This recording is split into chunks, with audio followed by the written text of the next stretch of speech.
So I wanted to talk to you guys about fringe industry, the fringe of the sex industry, and the things why they're problematic.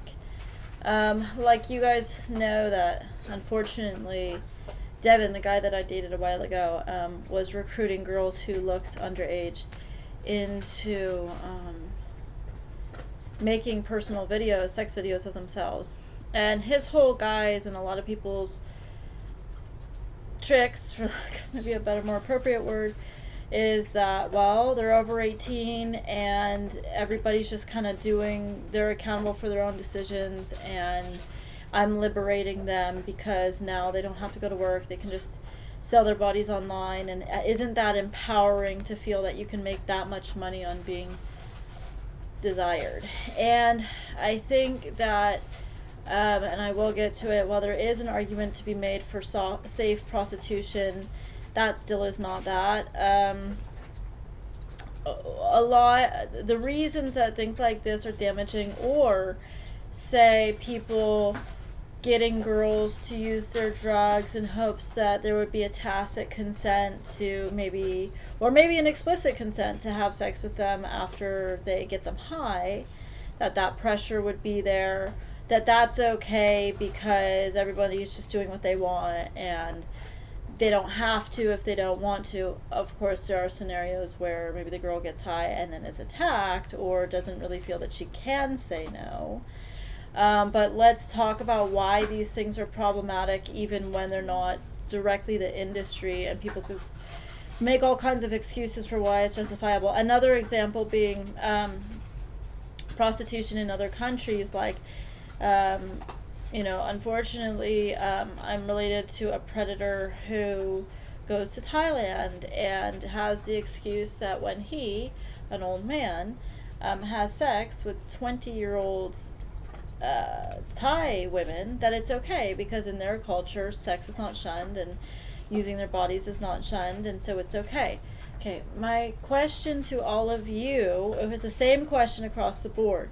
If you take out the X factor, whether it's drugs or replaying their trauma, if they've been victimized in certain sexual ways and are replaying it, or money, would they still do it?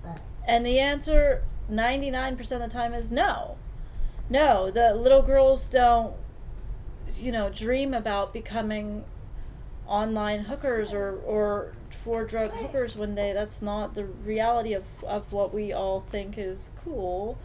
It's just that people get in situations where they no longer care about themselves, where most likely somebody in the world made them feel like their sexuality, or they were worth nothing more than their body or nothing at all. And so it's from this hurt that these girls get, and that's usually due to sexual foul play. It could be physical abuse, it could be mental abuse, but oftentimes it's sexual foul play to get to that extent where they start perpetuating it.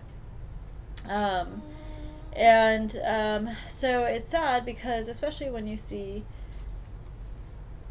people trying to exploit people for their bodies, a lot of those people that do that were once exploited themselves. And so it's a double exploitation. It's like watching people double molest each other. It's like the little kid that got molested in them is the little kid that's molesting their little kid who got molested, and it's just like really sad to watch.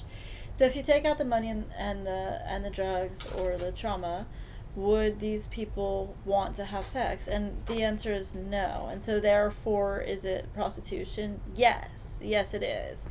Regardless of an official title or an official exchange, it doesn't matter.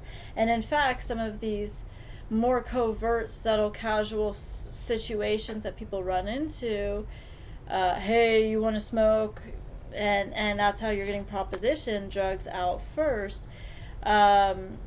These can be scenarios that are more damaging, in fact, because maybe a girl plays with fire and then doesn't really know how to get out of the situation. It doesn't seem that bad, or hey, it's an all win, and then you kind of don't want to do it, and then you're kind of there, and so there's this weird pressure where they're not quite in that industry. So also I'd like to say that these things are usually prequels or aftermath of having been in the industry or sexually exploited, whether you were a stripper or a prostitute or a porn star or whatever, a sex worker of some kind, these things like making videos or maybe having sex with some guy that maybe you sort of are attracted with, you maybe or not.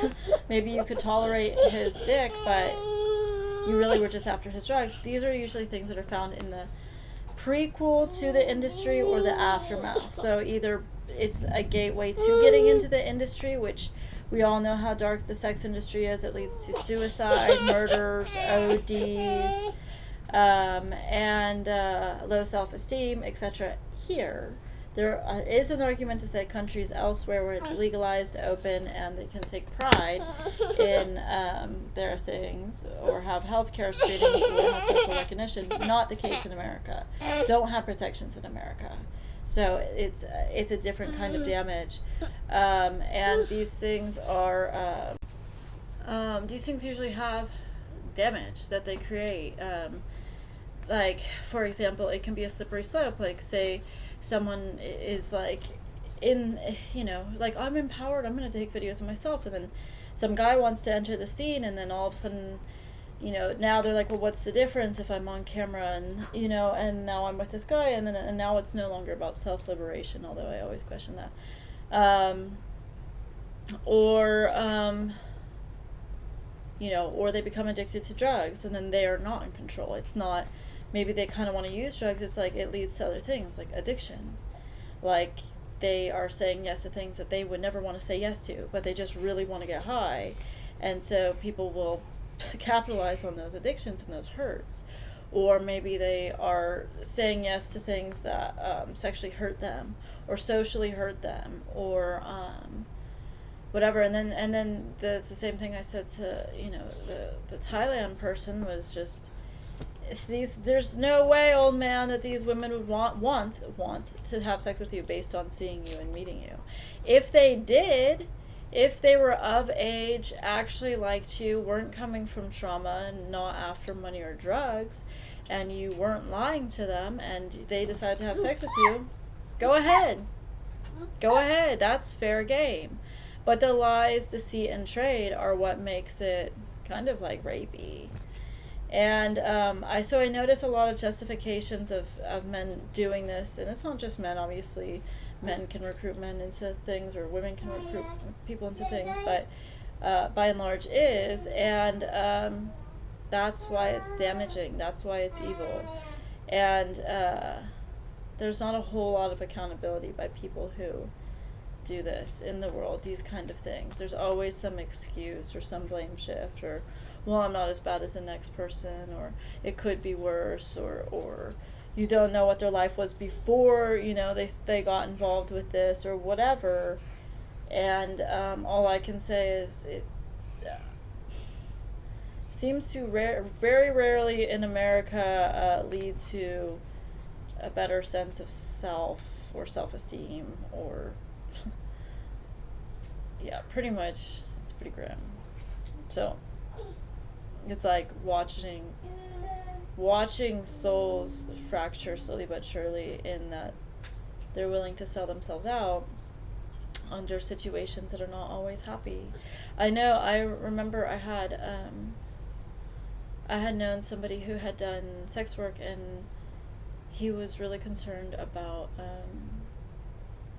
a certain person that he had been with, who was kind of like wanting to do a certain sexual activity without protections, and he was really concerned about, what does that mean? What's going to happen now? So all kinds of reasons why it's fucked up. So I did want to talk to you about fringe industry and why it's not okay, regardless of the justifications out there.